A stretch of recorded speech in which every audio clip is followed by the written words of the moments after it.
How's it going, everyone? College Lefty, and in this video I'm going to be doing something a little bit different. I'm going to be hopping on to MLB The Show 18 for some ranked seasons gameplay.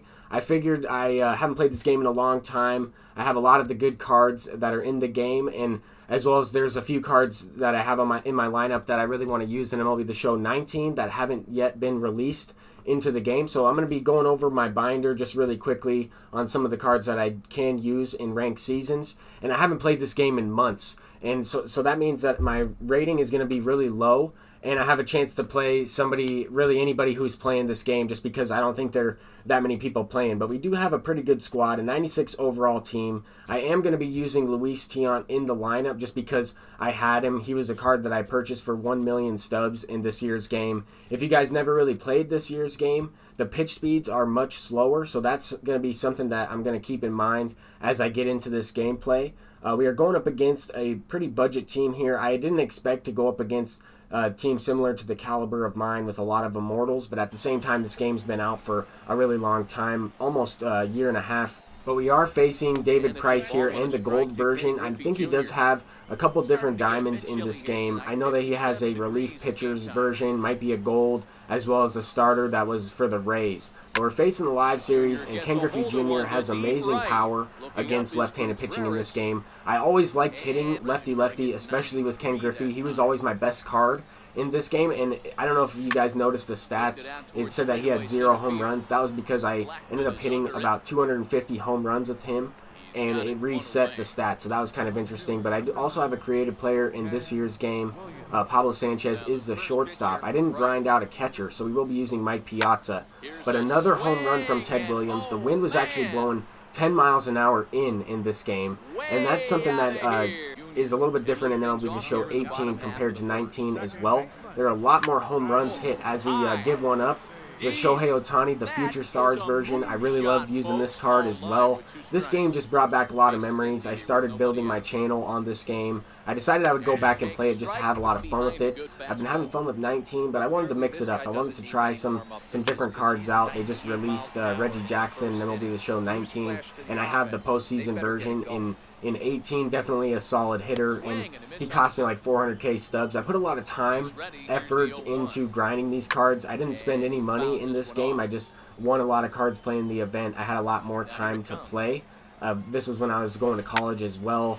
This game was a lot of fun. But anyway, this opponent is getting a base knock with Trevor Story. And another big difference between this game and MLB The Show 19 is the base running, how fast the runners are, as well as how the fielders, how quickly they throw the ball around the field, depending on their arm strength attribute and everything like that. Just players have a lot less arm strength, they don't throw the ball in as quickly, and then base runners also have more speed, it seems like. But lefty-lefty with Reggie Jackson, that's going to be sent out for a home run. The wind didn't seem to really matter in this game. I didn't even notice that it was blowing in until right around this point. I paused the game right after that Reggie Jackson homer and realized that it was blown in. But Mike Piazza against lefties has 125 power. I can't wait to get this card in MLB The Show 19. I figured that he's coming out soon, pretty soon anyway. I would think that we're going to get another catcher. We just got that Jorge Posada in the game. But Shohei Ohtani could also hit. That's why I really liked using him as a pitcher. He could hit, he's the best hitting pitcher in the game. Unfortunately, I'm facing a lefty. That probably would have been sent out for a home run. But it was a good squared up. So there are some lineouts in this year's game as well. Hard hit balls that resulted in pop-ups where the PCI says it was right on it, good.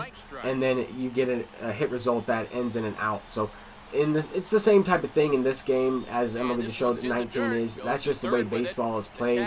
And that's how it's going to be in a lot of MLB The Show games anyway. But luckily there in the last inning, I was able to get out of it with a wild pitch. I threw David Price out at third base trying to advance, and 4-speed almost got in there. So that's what I was kind of talking a little bit about with base running. And here the opponent dove in the outfield. The creative player Pablo Sanchez has 83 speed. He's getting around to third base. That's going to bring up Babe Ruth. I haven't done anything with Babe Ruth quite yet in this game, but I just missed that one. A fastball or changeup on the inside corner. I can't even really tell what the pitches are. That was indeed a changeup, but I can't tell what some of these pitches are just because they come in so slow. Like there, that was a cutter, and it was just right over the middle of the plate with Ted Williams. I had time to react to that one, square it up. Didn't really move the PCI all that much, but Ted Williams is hitting his second home run of the game.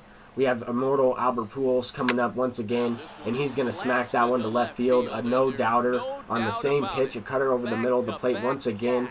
And at this point, I mean, in this game on All-Star difficulty, it really was a lot of home run derby ranked seasons games. As the opponent also smacks one to right field, that's going to be a curveball that is hit out into the dirt out there in right field. In Laughing Mountain Park, we are playing at a high elevation, similar to Coors Field. But with the wind blowing in 10 miles an hour, I don't think that we would have had any home runs if this was MLB The Show 19. I know that they tuned down the wind, but some people still think that it's kind of in the game without them letting you know what the wind is. Anyway, it's kind of speculation, just opinion.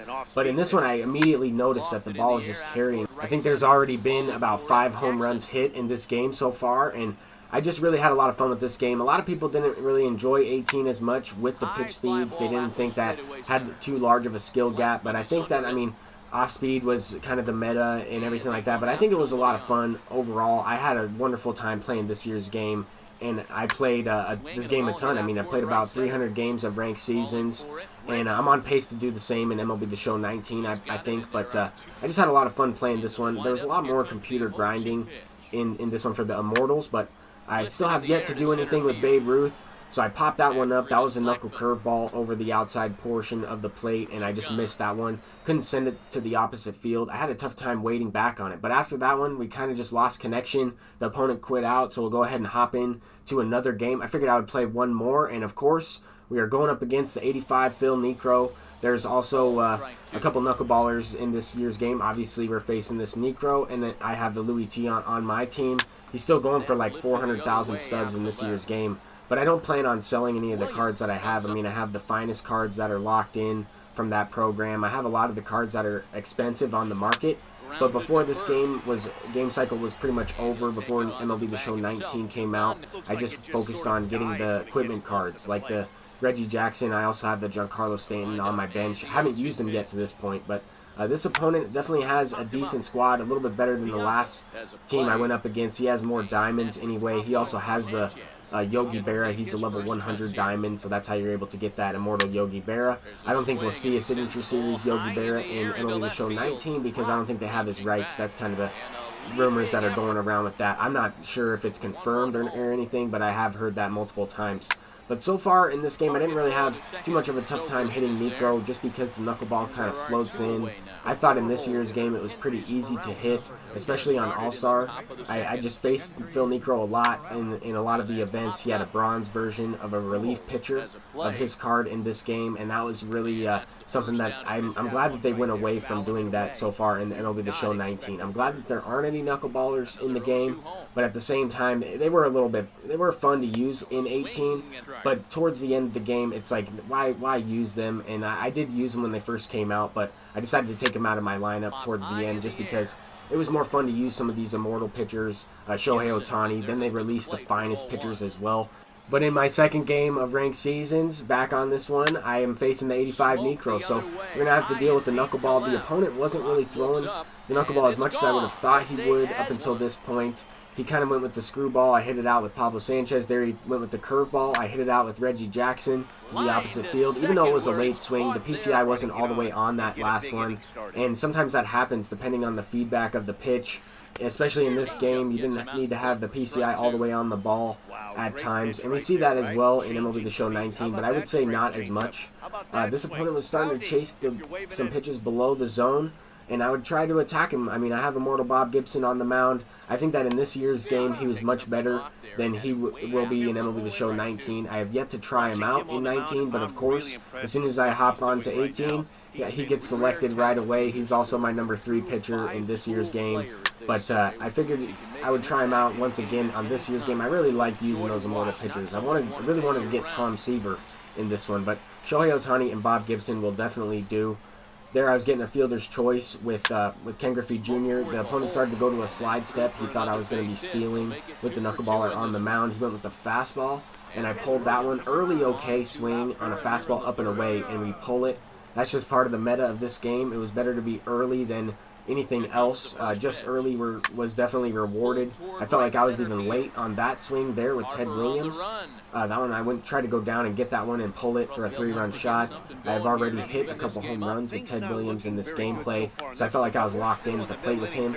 But yeah, I mean, in this game, the opponent was using every trick in the book, holding R2. He tried to bunt. He's out here practice swinging. He's got the knuckleballer on the mound. All that stuff, that's not going to bother me. I'm just looking to play this game for fun. You can take second. I'm just looking to hit home runs. That's why I started to play this game again. I'm looking for no doubters and home runs there with Albert Pujols on a fastball up in the zone. That one was a little bit above the zone, but I swung early enough.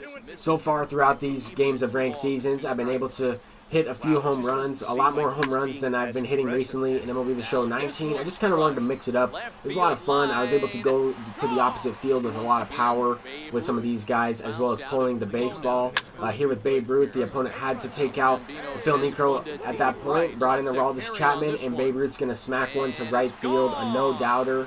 And he went ahead and quit out of that one. I believe he dashboarded, but that's going to do it for this video. I was having a lot of fun playing with some of these immortal cards, Griffey, Babe Ruth, and Albert Pujols. Some of these guys hit some no-doubt home runs. That was pretty fun to play. But anyways, thank you guys for watching. If you enjoyed, please leave a thumbs up and subscribe if you are new. I'm College Lefty, and I'll see you guys in the next one. Peace out.